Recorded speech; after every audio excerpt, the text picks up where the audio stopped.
24 জুলাই আগস্টে সংঘটিত গণহত্যার দায়ে ক্ষমতাচ্যুত সাবেক প্রধানমন্ত্রী শেখ হাসিনাকে মৃত্যুদণ্ড দিয়েছে আন্তর্জাতিক অপরাধ ট্রাইব্যুনাল।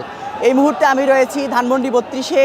শেখ হাসিনার মৃত্যুদণ্ডের রায়ের পর এই মুহূর্তে ধানমন্ডি 32-এ আমরা দেখতে পাচ্ছি যে সাধারণ ছাত্র জনতা উল্লাস প্রকাশ করছেন এবং সকাল থেকে আমরা ধানমন্ডি 32-এ যেটি দেখেছি, সকাল থেকে ছাত্র জনতা ধানমন্ডি 32-এ দুইটি বুলডোজার নিয়ে এসে ধানমন্ডি 32-এর যে অবশিষ্ট দুইটি অংশ, সে অবশিষ্ট দুইটি অংশ ভেঙে ফেলার প্রস্তুতি নিয়েছিল। তবে আইনশৃঙ্খলা রক্ষাকারী বাহিনীর সদস্যরা তাদেরকে সেখান থেকে আটকে দেয়, যার ফলে ধানমন্ডি 32-এর ভিতরে ছাত্র জনতা পরবর্তীতে প্রবেশ করতে পারেনি, তেমনটি কিন্তু আমরা দেখেছি। তবে এই মুহূর্তে ধানমন্ডি 32 সহ ধানমন্ডি 32-এর আশেপাশের যে পরিস্থিতি সেটি আমরা আপনাদেরকে দেখাচ্ছিলাম। মূলত যেটি বলছিলাম 2 ঘন্টা 10 মিনিটের সংক্ষিপ্ত রায় পড়া শেষে দুপুর 2:50 শেখ হাসিনা ও সাবেক স্বরাষ্ট্রমন্ত্রী আসাদুজ্জামান খান কামালের মৃত্যুদণ্ডের রায় ঘোষণা করেছে আন্তর্জাতিক অপরাধ ট্রাইব্যুনাল 1। এই রায় ঘোষণার পরপরই আমরা দেখেছি সাধারণ মানুষ তারা কিন্তু উচ্ছ্বাস প্রকাশ করেছেন এবং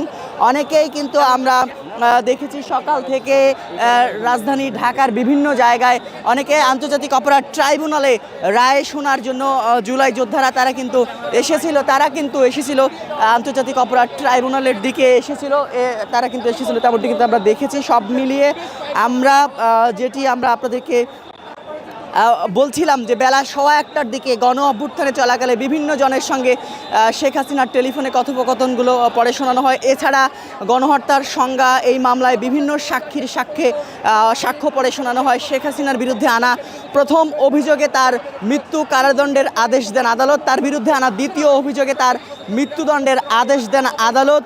ট্রাইব্যুনাল বলেন, অভিযুক্ত শেখ হাসিনা হেলিকপ্টার, ড্রোন এবং প্রাণঘাতী অস্ত্র ব্যবহারের নির্দেশ দিয়ে মানবতা বিরোধী অপরাধ করেছেন। সাবেক স্বরাষ্ট্রমন্ত্রী আসাদুজ্জামান খান কামাল ও সাবেক আইজিপি চৌধুরী মোহাম্মদ আবদুল্লাহ আল মামুন মানবতা বিরোধী অপরাধ করেছেন।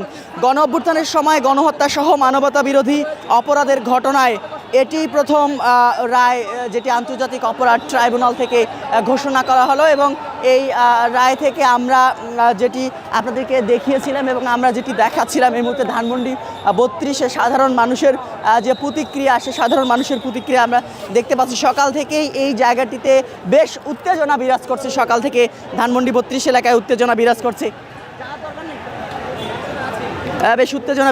তবে এই মুহূর্তে আমরা যেটি আপনাদেরকে দেখাচ্ছিলাম রায় ঘোষণার পর ধানমন্ডি 32 এলাকার পরিস্থিতি কিন্তু আমরা আপনাদেরকে সরাসরি দেখাচ্ছিলাম। প্রিয় দর্শককে কোথা থেকে দেখছেন সেটি কমেন্টস করে জানাতে পারেন এবং সর্বশেষ আপডেট পেতে আমাদের ফেসবুক পেজ এবং ইউটিউব চ্যানেলটি সাবস্ক্রাইব করে রাখতে পারেন।